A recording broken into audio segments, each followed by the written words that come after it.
Hi, hello, it's Leilani from the Bible in 1 Year. Today we are reading out of Galatians 5, speaking about freedom in Christ. Now, Paul writes Galatians 5 in two parts. Firstly, freedom from circumcision, which is freedom from the law. Now, to submit to circumcision was to submit to the law, basically being in bondage again, dismissing the price that Jesus paid on the cross, the price for our freedom. Now, Paul proclaimed that grace and faith were all we need to be right with God.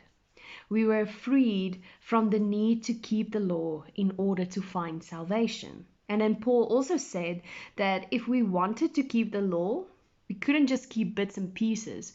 We were to keep the whole law. Everything that was written in the law, we ought to keep it. And we do not live under the law anymore. We live by the Spirit. And therefore, the second part of Galatians is life by the Spirit.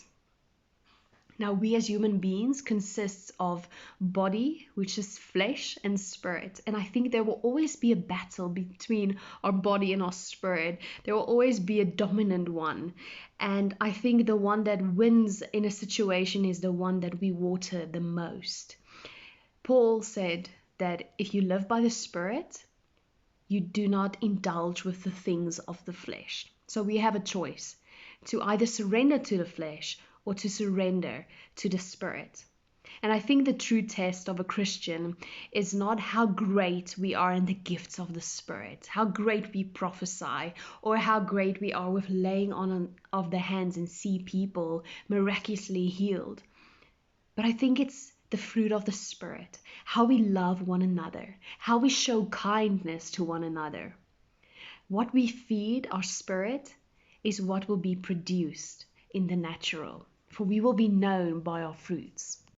Now imagine you are walking through a plantation where there is a lot of orange trees, and you go and you want to pick the most radiant orange. And when you pick it and you peel it open, you come to find out that it's a grapefruit. I think there will be a bit of disappointment in us.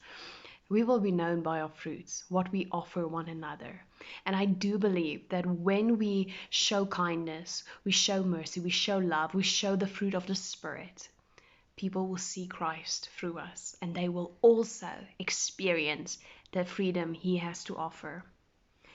In living out of the fruit of the Spirit, we will serve everyone coming into contact with us. We will love intentionally without even thinking to love.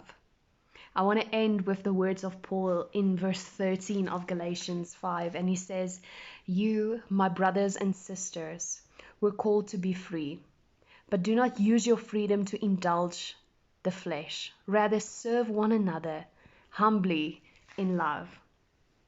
So let us choose today and every day to live in the freedom that Jesus came to give us.